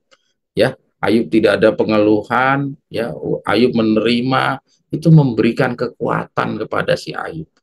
Anda akan menjadi kuat dalam Kristus jikalau Anda menahan proses pengujian dan pembuktian Allah. Ingatlah, bila mana pencobaan datang kepadamu, Anda adalah menjadi tontonan kepada para malaikat dan kepada manusia. Dan pada setiap kali Anda gagal menahan pembuktian Tuhan, kekuatan rohanimu semakin berkurang. Jangan mengeluh, bawalah bebanmu kepada Yesus dan letakkanlah seluruh jiwamu terbuka di hadapannya. Jangan bawa bebanmu kepada orang ketiga. Jadi kita nggak butuh orang ketiga. Janganlah letakkan bebanmu kepada manusia. Katakanlah, aku akan menyenangkan musuh oleh persungutan. Aku akan meletakkan beban kecemasan di kaki Yesus. Aku akan memberitahukannya kepadanya dengan iman. Jikalau Anda melakukannya seperti ini, Anda akan menerima pertolongan dari atas. Anda akan menyadari kepenuhan janji, karena ia berdiri di sebelah kananku, ia tidak goyah. Oke, lanjut, Ana. Firman Allah menyatakan, banyak orang akan disucikan, dimurnikan, dan diuji. Daniel 12 ayat 10. Hanya dia yang bertahan dalam pencobaan akan menerima mahkota kehidupan. Ya, buku penunggu pagi, inilah hidup yang kekal, tanggal 3 Oktober. Ya, jadi bisa kita lihat di sini kita harus bertahan dalam ujian. Ya, jadi artinya jangan anggap perjalanan hidup kita ini masih gini-gini aja. Terus kita nanti langsung dapat kerajaan Daud, nggak bisa. Ya, perjalanan ke depan ini sudah kelihatan, kita bisa lihat dari bacaan-bacaan ini. Memperlihatkan ini perjalanan ke depan tidak akan seperti sekarang. Akan banyak hal-hal yang benar-benar di luar dugaan kita. Dan kita harus belajar terus-terusan, belajar bagaimana bisa sekuat mental kita seperti Ayub dan yang lain-lain. Nanti bagaimana kita bisa menghadapi dan kita bisa menang kalau kita melihat karakter kita yang banyak kekalahan begini, apakah mungkin kita akan bisa menang? Nanti akan kita baca lebih lanjut sampai di bawah. Saya melihat keadaan beberapa orang yang berdiri di atas kebenaran saat ini, tetapi mengabaikan penglihatan itu. Cara yang Tuhan pilih untuk mengajar dalam beberapa kasus, mereka menyimpang dari kebenaran Alkitab. Nah, ini Nyonya White melihat.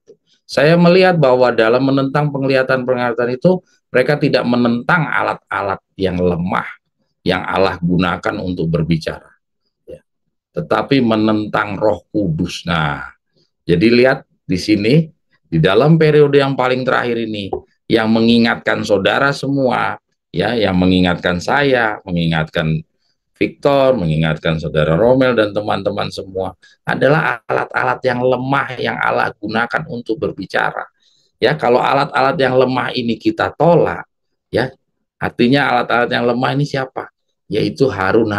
Tuhan tidak pakai lagi seorang Musa, karena Musa kan sudah naik ke Gunung Sinai yang kita sudah pelajari ya, tentang 40 hari Musa naik ke Gunung Sinai, itu sebagai contoh dan contoh saingan periode kita sekarang hadapi. Tuhan memilih Harun, yaitu alat-alat yang lemah. Saya melihat bahwa menentang alat-alat perantara adalah hal yang kecil, tetapi meremehkan firman Allah adalah hal yang berbahaya. Jadi saudara-saudara sekalian, saya kemarin sampai ke Manado, saya bicara, ya saya sampai serangan jantung di sana, ya saya merasakan bahwa betapa tidak dihargainya kita di sana. Jadi saya sudah sedemikian rupa relakan saya sampai mendekati bahaya kesehatan saya. Ternyata sampai hari ini pun saudara-saudara kita yang di Manado yang saya rela-rela, ternyata mereka tidak memandang. Ya, bacaan ini memberi koreksi kepada kita semua, termasuk kepada saya. Jangan remehkan alat-alat yang Tuhan punya. Karena Tuhan akan bekerja paling terakhir ini menggunakan alat-alat yang tidak seperti yang saudara-saudara duga. Tuhan tidak lagi pakai Musa-Musa. Tuhan tidak lagi pakai orang-orang yang seperti Nyonya White, pakai seperti Victor Hutef. Tapi Tuhan akan gunakan orang-orang yang remeh, Harun yang lembek, ya, orang yang kecil, orang yang tidak diperhitungkan. Tapi ketika saudara meremehkannya, saudara bukan meremehkan orang yang kecil ini, tapi saudara sudah meremehkan firman Allah. Dan dikatakan meremehkan firman Allah ini adalah hal yang berbahaya. Ya, kita lanjut. Aku melihat jika mereka berada dalam kesalahan dan Tuhan memilih untuk menunjukkan kepada mereka kesalahan mereka melalui penglihatan, dan mereka mengabaikan ajaran Tuhan melalui penglihatan, mereka akan dibiarkan mengambil jalan mereka sendiri dan berjalan di dalam jalan kesesatan dan mengira mereka benar sampai mereka terlambat mengetahuinya. Ya, jadi artinya apa? Tuhan memilih untuk menunjukkan kepada mereka kesalahan mereka melalui penglihatan.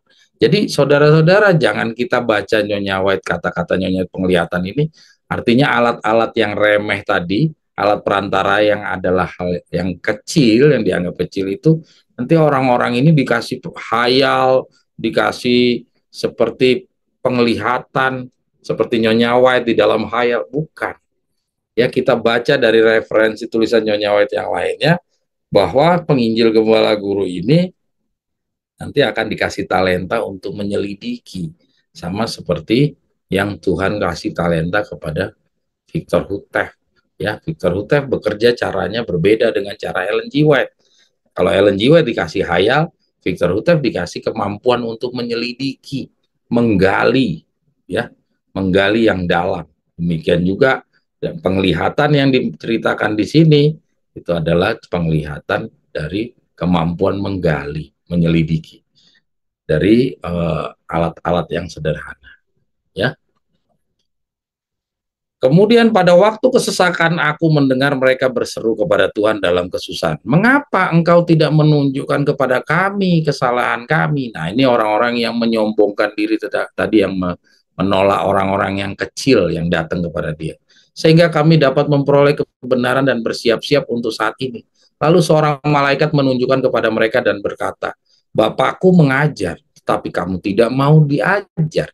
Ia telah berbicara dengan perantaran penglihatan, tetapi kamu mengabaikan suaranya. Ia telah menyerahkan kamu kepada jalanmu sendiri untuk dipenuhi dengan perbuatan-perbuatan. Tuh, lihat. Ya, ini buku Broadside to Those Who Are Receiving the Material of the Living God, 31 Januari 1849. Oke, lanjut Ana. Ya, jadi ini lihat, jadi Tuhan di dalam periode yang paling terakhir ini dia pakai alat-alat yang sederhana, dia nggak pakai Nyonya White, dia nggak pakai Victor Hutef. Nah, ini sekarang Ini yang kita baca dari postingannya Veno, ya. Ujian akan datang, ya. Ini semua adalah gambaran bagaimana Tuhan akan bekerja paling terakhir ini, ya. Nah, periode kita yang sekarang ini adalah ini dia.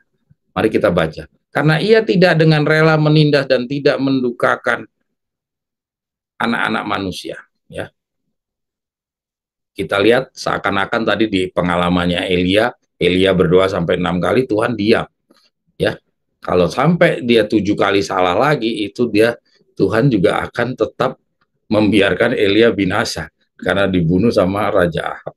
Ya, tampak di sana Tuhan membiarkan.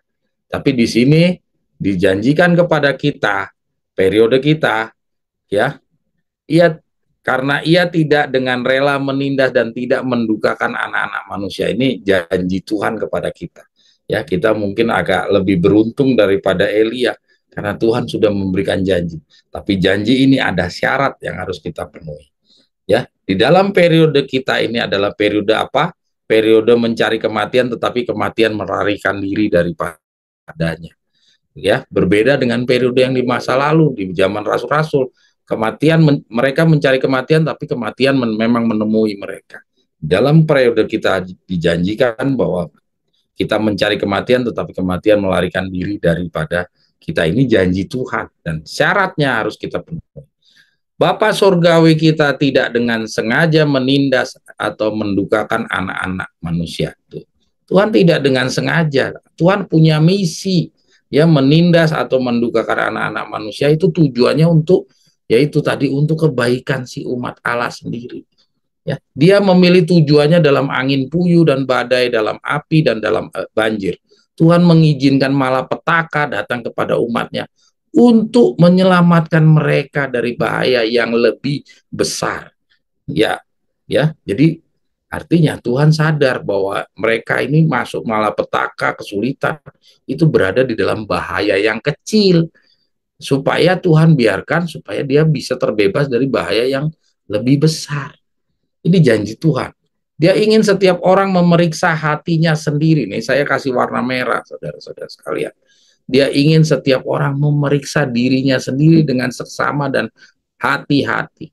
Dan kemudian mendekat kepada Tuhan agar Tuhan dapat mendekat kepadanya. Tuh. Jadi Tuhan mau mendekat kepadanya setelah kamu melakukan pemeriksaan terhadap dirimu secara seksama dan hati-hati. Jadi kalau kita mau mendekat kepada Tuhan tapi tidak melakukan pemeriksaan hati kita, ya Tuhan juga nggak mau dekat kepada kita. Ini persyaratan yang Tuhan minta. Hidup kita ada di tangan Tuhan. Dia melihat bahaya yang mengancam kita yang tak dapat kita lihat. Tuh. Kita adalah pemberi semua berkat kita. Dia adalah pemberi semua berkat kita, penyedia semua belas kasihan kita, pengatur semua pengalaman kita. Dia melihat bahaya yang tidak dapat kita lihat. Dia mungkin mengizinkan untuk datang kepada umatnya apa yang memenuhi hati mereka dengan kesedihan. Karena dia melihat bahwa mereka perlu membuat jalan yang lurus untuk kaki mereka. Jangan sampai yang lumpuh disingkirkan. Ya, dia melihat bahwa mereka perlu membuat jalan yang lurus untuk kaki mereka. Jangan sampai yang lumpuh disingkirkan. Jadi Tuhan tidak menginginkan kita tuh disingkirkan.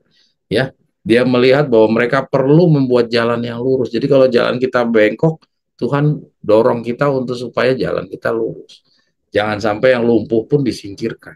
Dia tahu kerangka kita dan ingat bahwa kita adalah debu. Nah, artinya kita tak berarti sebenarnya.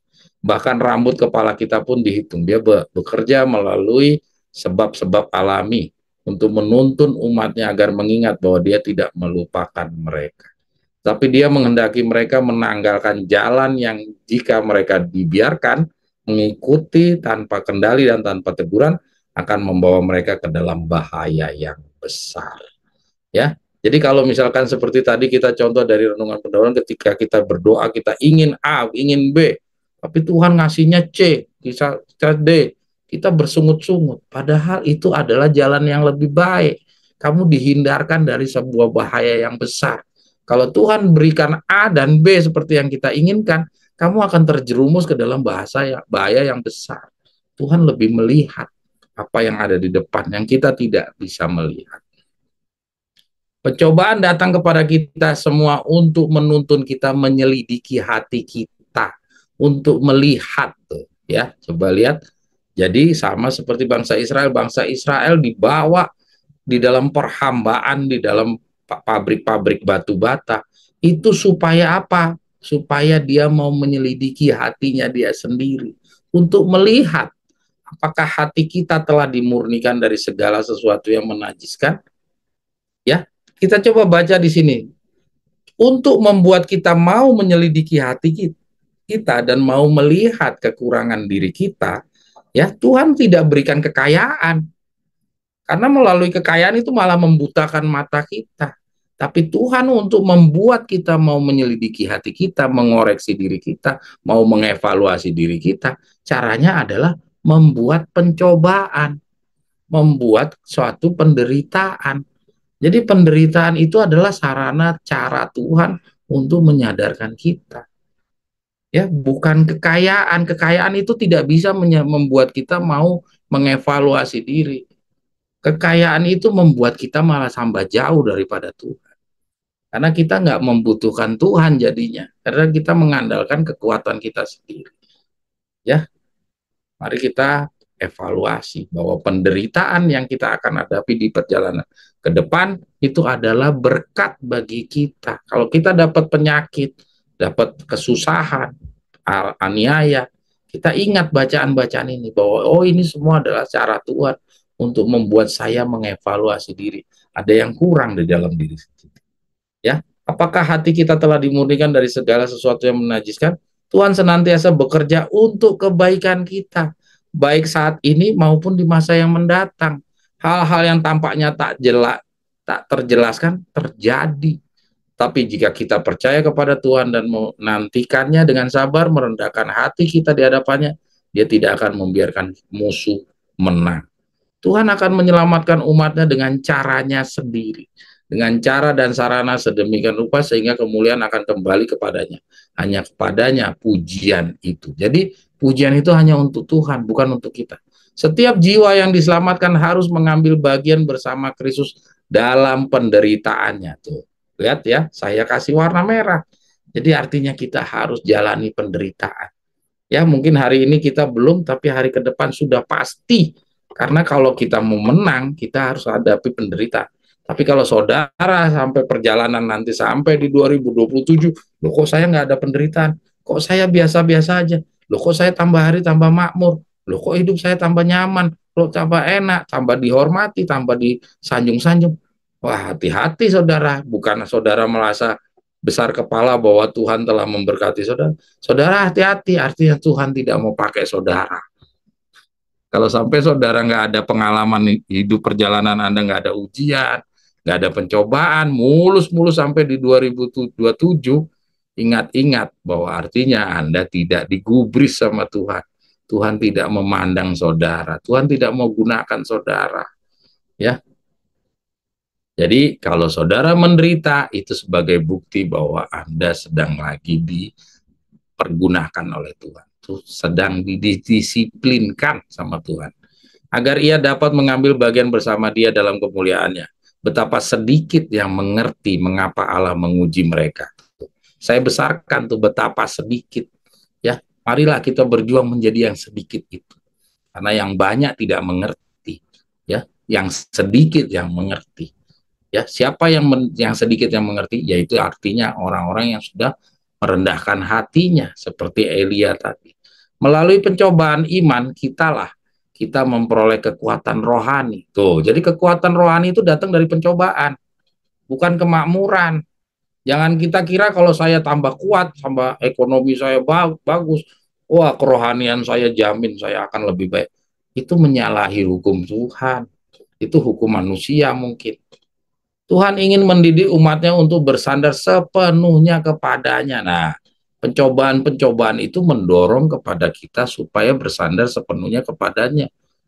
Dia ingin mereka melalui pelajaran yang ia ajarkan menjadi semakin rohani. Tuh. Jadi Tuhan kasih penderitaan itu supaya kamu semakin rohani, bukan semakin keduniawian. Ya, jika firman-Nya tidak diikuti dengan segala kerendahan hati dan kelembutan, ia mendatangkan kepada mereka pengalaman-pengalaman yang jika diterima dengan benar akan membantu mempersiapkan mereka untuk pekerjaan yang akan dilakukan dalam namanya. Allah ingin menyatakan kuasanya secara nyata melalui kehidupan umatnya. Tuh. Jadi Tuhan mau memberikan suatu kuasa yang nyata. Kalau sekarang kan masih abstrak nih. Apa iya, apa enggak ya saya jadi umat, apa enggak ya. Tapi dengan pengalaman-pengalaman yang nanti akan diperlihatkan, ya, ia mendatangkan kepada mereka pengalaman-pengalaman yang jika diterima dengan benar akan membantu mempersiapkan.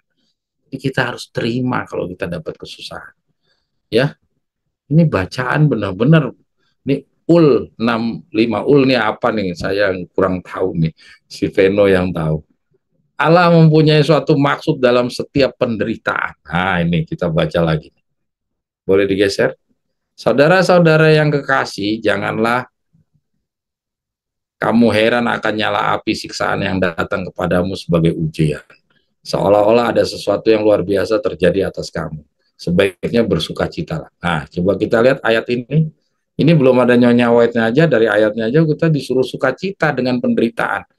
Padahal kenyataannya di dalam kehidupan sehari-hari orang yang menderita itu, orang yang dapat siksaan itu selalu dia menderita, tapi di sini disuruh bersukacita. Sesuai dengan bagian yang kamu dapat dalam penderitaan Kristus, supaya kamu juga, Pak, boleh bergembira dan bersukacita pada waktu ia menyatakan kemuliaan. Jadi orang-orang yang nanti mau diselamatkan adalah orang-orang yang berada di dalam api siksaan.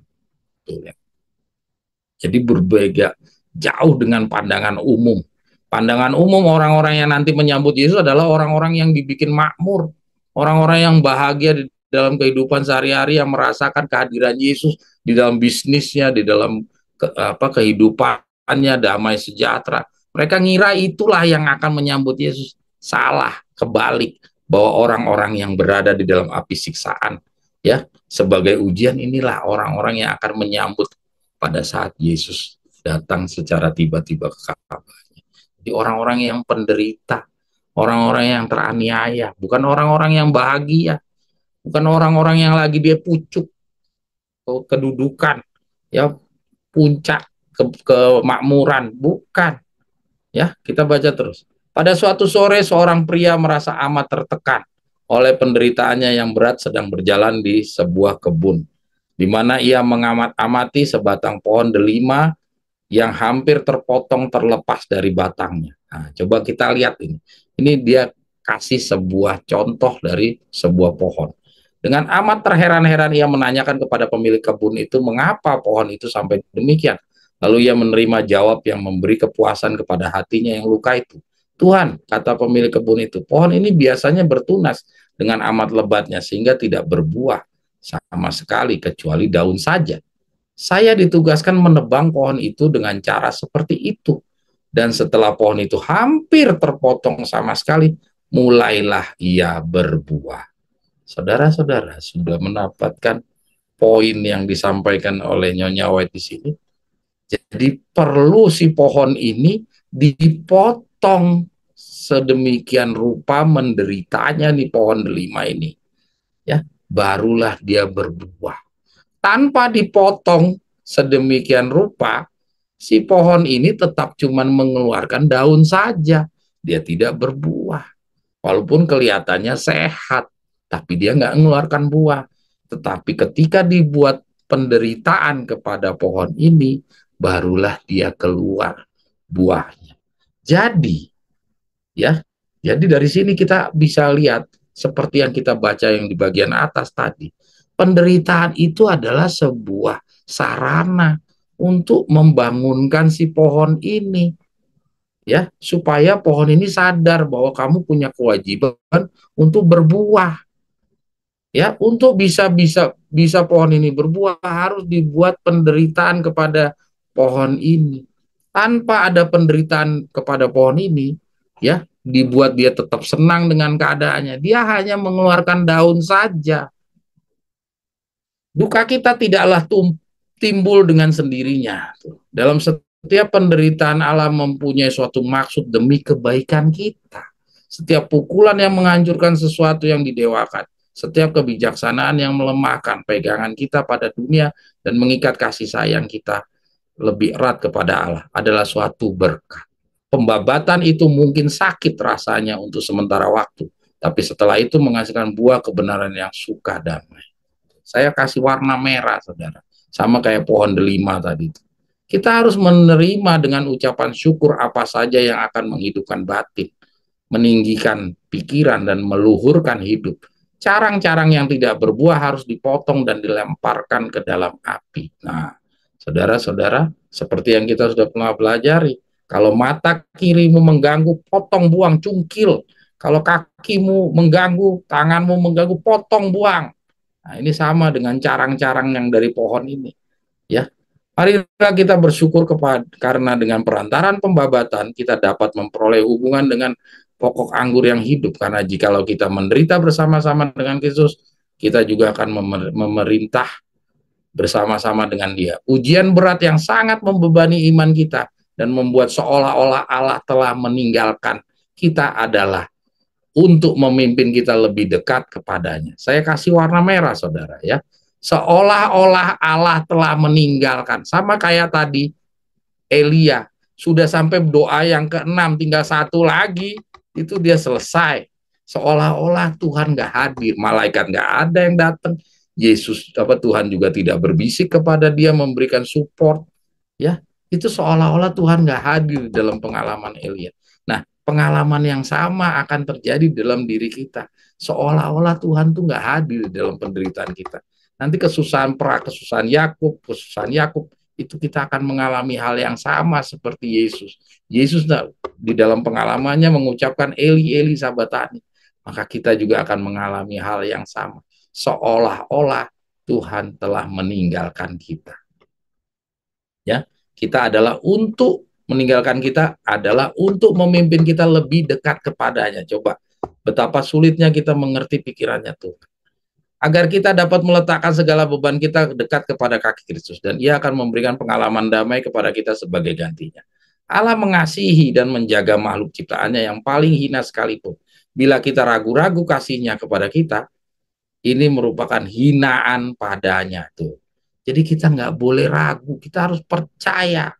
Ya, kita udah sempat beberapa minggu yang lalu kita sempat belajar tentang kalau kita meragukan itu sama saja kita mendukakan roh. Ya, sama saja kita menghina. Ya, kalau kita menghina Tuhan, mungkinkah Tuhan akan berkenan kepada kita? Nggak mungkin, saudara. Ya, orang Tuhan itu minta supaya dia dimuliakan. Kalau kita hina Tuhan, nggak mungkin Tuhan berkenan kepada kita. Biarlah kita memupuk iman yang hidup sehingga kita berharap padanya di waktu masa kegelapan dan ujian. Ana boleh ke atas dulu, Ana, sebelum ke catatan Ana. Ya, saudara-saudara sekalian, coba lihat yang di atas sana. Yang tadi ada orang bertanya, kenapa nih pohon begitu? Nah, saudara-saudara, kita siap-siap, kita akan berhadapan dengan pertanyaan-pertanyaan orang-orang yang seperti ini. Ya, dengan amat terheran-heran ia menanyakan kepada pemilik kebun itu, mengapa pohon itu sampai demikian? Lalu ia menerima jawaban yang memberikan kepuasan kepada hatinya yang luka itu. Tuhan, kata pemilik kebun itu, pohon ini biasa bertunas dengan amat lebatnya sehingga tidak berbuah sama sekali kecuali daunnya saja. Ya, jadi saudara-saudara, kita masih berada di tengah-tengah orang-orang yang ada di lingkungan kita. Nanti kalau kita menjalani sebuah peristiwa seperti Ayub, kita nanti akan mengalami sebuah peristiwa yang sama seperti Ayub. Orang sekeliling kita akan bertanya-tanya, ada apa orang ini? Kok kenapa dia sedemikian sampai meninggalkan pekerjaannya? Kenapa kok dia mau hidup sedemikian sederhananya, rela? Kok dia sampai rumahnya diambil lah segala macam. Ada kesalahan apakah dari dia? Jangan sampai kita terpengaruhi cara berpikirnya mereka, terus lalu kita bersedih hati, lalu tawar hati, lalu kita meninggalkan Tuhan.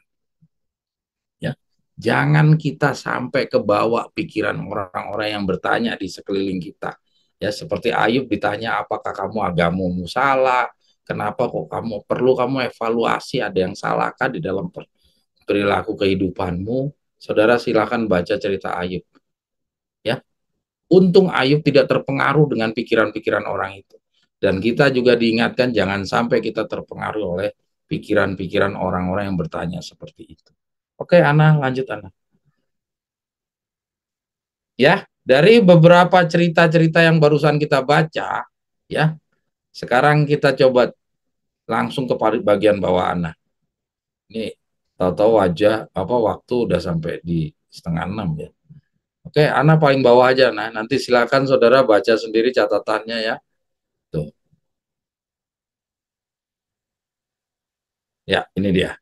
Hal ini berarti menjadi jelas bahwa masa persiapan kita 40 hari adalah masa introspeksi diri sendiri ya. Jadi ingat dari bacaan-bacaan yang kita baca barusan ya, dari pengalamannya Elia kita sudah lihat bahwa periode lambang 40 hari kita ini adalah lambang yang berbeda dengan 3,5 tahun ya.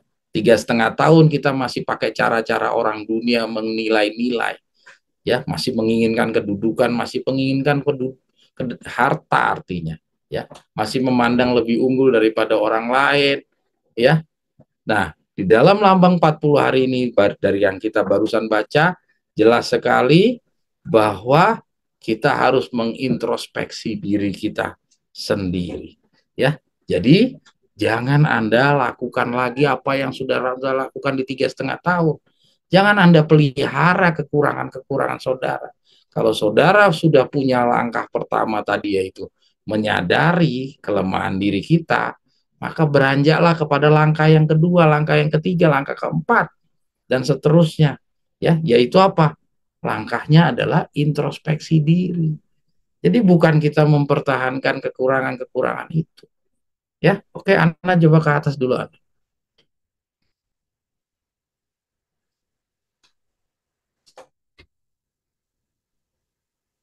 Nah, ini coba kita lihat, ini ada ayat-ayat nih, saya coba tampilkan, nanti bisa saudara baca ya. Ilustrasi tentang pohon delima yang hampir terpotong terlepas dari batangnya tampak memberikan suatu pemandangan yang menakutkan tentang ketegasan Tuhan, di mana eksekusi yang harus dilakukan terhadap pohon tersebut adalah sama dengan ditunjukkan dalam kitab Matius dan 1 Korintus, yaitu Matius 18 ayat 9, jika tanganmu atau kakimu menyesatkan engkau, penggalah dan buanglah. Nah, ini yang tadi kita bicara ya, nanti saudara baca lebih lanjut. Terus di 1 Korintus, saudara-saudara, inilah yang ku maksud, yaitu waktu telah singkat.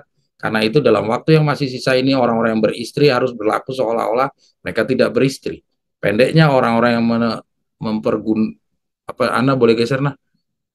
Pendeknya orang-orang yang mempergunakan barang-barang duniawi seolah-olah sama sekali tidak mempergunakannya. Aku ingin supaya hidup tanpa kekhawatiran. Orang yang tidak beristri memusatkan perhatiannya pada perkara Tuhan. Tuh. Tuhan nggak ingin kita punya perhatian yang terbagi-bagi.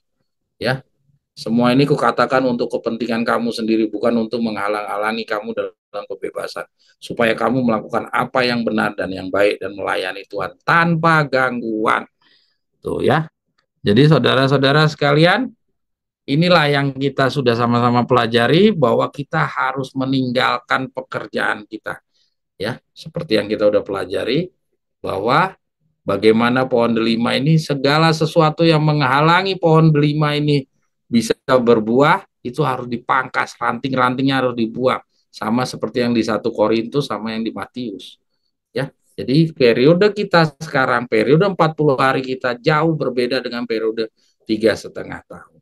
Ya, di mana di dalam periode ini kita dituntut maksimal, tidak boleh ada gangguan kita melayani Tuhan. Jadi yang tadi mencari nafkah itu harus kita tinggalkan. 100% kita percayakan kepada Tuhan. Bagaimana percaya kepada Tuhannya? Seperti tadi yang saya sampaikan, kita selama ini jujur nggak pernah 100% bergantung kepada Tuhan. Kita banyak bergantung kepada kekuatan sendiri. Kita kepada Tuhan itu hanya untuk Tuhan berkati bisnis saya, Tuhan berkati usaha saya, Tuhan berkati pendidikan saya. Tapi kita hanya untuk minta support, bukan membiarkan Tuhan yang bekerja bagi kita.